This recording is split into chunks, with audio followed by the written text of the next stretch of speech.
Selamat pagi, bersama saya Cindy Raja. Mari awali aktivitas dan pelayanan Anda melalui renungan pagi. Yesus, nama di atas segala nama. Yesus adalah Alfa dan Omega, pencipta langit dan bumi, pemberi setiap pemberian yang baik dan sempurna, dan pemikul beban besar kita. Kepada mereka yang hancur oleh dosa, Dia adalah juru selamat yang sempurna, perantara yang agung, perantara yang maha kuasa, dan kapten keselamatan kita. Ditulis oleh Ellen G. White bersama Pendeta Denny Kanajo. Selamat mendengarkan. Shalom, selamat pagi para pendengar yang diberkati oleh Tuhan dimanapun Anda berada saat ini. Kita akan sama-sama mendengarkan firman Tuhan melalui audio renungan pagi pada tanggal 11 September 2024 dengan judul Orang Nazaret yang Disalibkan. Sebelum kita melanjutkan bacaan renungan kita pada pagi hari ini, kembali saya mengajak semua para pendengar yang setia untuk berdoa bersama-sama. Bapa kami yang bersemayam di dalam takhta kerajaan sorga, terima kasih Tuhan Yesus, oleh karena rahmat-Mu begitu besar bagi kehidupan kami, lebih khusus pada pagi hari ini. Sebelum kami melakukan segala tugas, aktivitas, pelayanan, dan pekerjaan kami sangat rindu sejenak untuk merenungkan kebenaran firman Tuhan. Kami sangat butuh kuasa Roh Kudus-Mu dicurahkan kepada masing-masing kami. Terima kasih Tuhan Yesus, ampuni kami Bapa, karena kami sudah berdoa hanya di dalam nama Tuhan dan Juru Selamat kami. Amin. Ayat inti kita terambil di dalam 1 Korintus pasal yang pertama ayat yang ke-23, demikian firman Tuhan. Tetapi kami memberitakan Kristus yang disalibkan. Mari kita ikuti penjelasannya.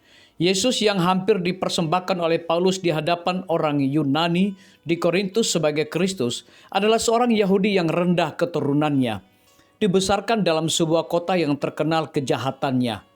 Ia telah ditolak oleh bangsanya sendiri dan pada akhirnya disalibkan sebagai seorang penjahat. Orang-orang Yunani percaya bahwa memang perlu mengangkat martabat manusia. Tetapi mereka menganggap pelajaran filsafat dan ilmu pengetahuan sebagai satu-satunya alat untuk mencapai ketinggian dan kehormatan yang benar. Dapatkah Paulus memimpin mereka untuk percaya bahwa iman dalam kuasa orang Yahudi yang tidak jelas ini akan meninggikan dan memuliakan tiap-tiap kuasa manusia? Kepada pikiran orang-orang banyak yang hidup pada waktu sekarang, salib di Kalvari dikelilingi oleh pikiran-pikiran yang suci. Pergaulan yang disucikan dihubungkan dengan pemandangan penyaliban. Pada zaman Paulus, salib itu dipandang dengan perasaan menjijikan dan ketakutan. Untuk menjunjung tinggi juru selamat manusia, seorang yang telah menemui kematian di kayu salib akan dengan sendirinya menimbulkan tertawaan dan pertentangan. Paulus mengetahui bagaimana pekabarannya akan dianggap oleh orang-orang Yahudi dan orang-orang Yunani di Korintus. Kami memberitakan Kristus yang disalibkan. Ia mengakui untuk orang-orang Yahudi suatu batu sandungan dan untuk orang-orang bukan Yahudi suatu kebodohan. 1 Korintus pasal yang pertama ayat yang ke-23. Di antara pendengar-pendengarnya yang bukan Yahudi, ada banyak yang akan menjadi marah oleh pekabaran yang hampir akan dimasyurkannya. Dalam penilaian orang-orang Yunani, perkataan akan dianggap bodoh semata-mata. Ia akan dianggap sebagai lemah pikirannya untuk mencoba menunjukkan bagaimana salib itu dapat mempunyai sesuatu hubungan dengan yang ditinggikan bangsa itu atau demi keselamatan manusia. Tetapi kepada Paulus salib itu adalah tujuan utama. Sejak ia ditawan dalam pekerjaannya, dalam menganiaya pengikut-pengikut orang Nazaret yang disalibkan, ia tidak pernah berhenti untuk memuliakan salib. Pada waktu itu telah diberikan kepadanya suatu kenyataan tentang kasih Allah yang tak terbatas, sebagaimana dinyatakan dalam kematian Kristus, dan satu perubahan yang mengherankan telah dikerjakan dalam hidupnya, membawa semua rencana dan maksudnya selaras dengan sorga.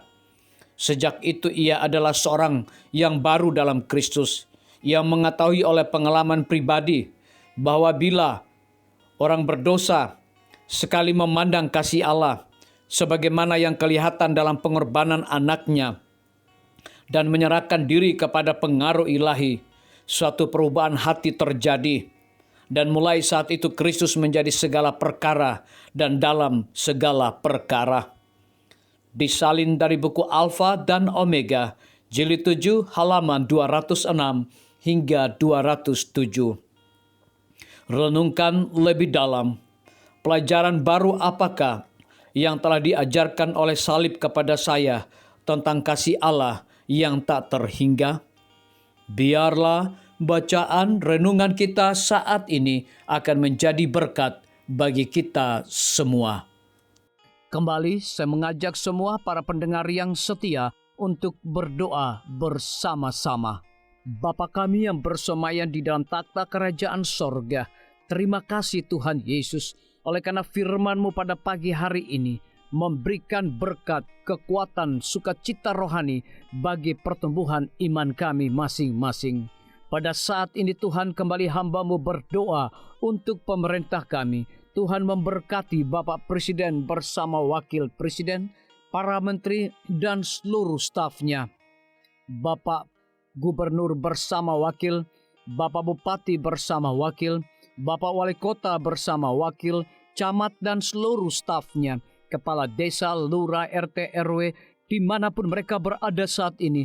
Tuhan lindungi mereka, pelihara mereka, curahkan mereka hikmat pengetahuan sorga, kekuatan kesehatan, agar mereka dapat menjalankan roda pemerintahan boleh sesuai dengan amanah dan titah Tuhan sendiri.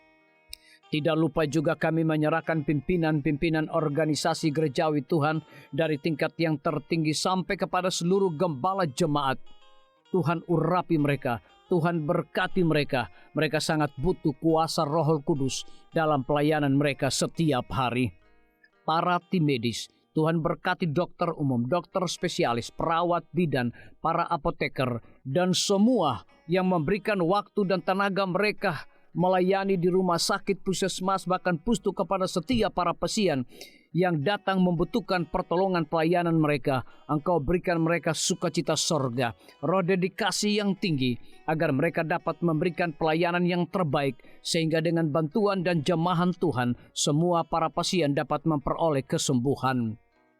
Guru-guru, kepala sekolah, setiap siswa, mahasiswa, dosen, rektor di setiap lembaga pendidikan swasta maupun negeri, Tuhan urapi mereka agar mereka dapat mendidik setiap siswa maupun mahasiswa untuk memiliki nilai-nilai religius di dalam diri mereka masing-masing. TNI, Polri, PNS, wira swasta, petani, pedagang, nelayan, ojek online, saudara-saudara kami juga yang ada di dalam penjara, Tuhan hiburkan mereka, Tuhan berkati mereka, cukupkan kebutuhan mereka, dan berikan juga mereka sukacita senantiasa.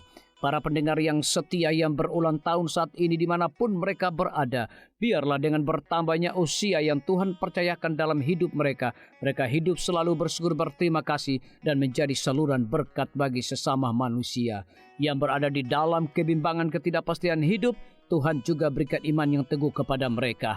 Terima kasih Tuhan Yesus, ampuni kami Bapa, karena kami sudah berdoa hanya di dalam nama Tuhan dan Juru Selamat kami. Amin. Demikian firman Tuhan yang telah kita dengarkan. Semoga hari ini menjadi berkat bagi kita semua. Sampai jumpa. Tuhan memberkati.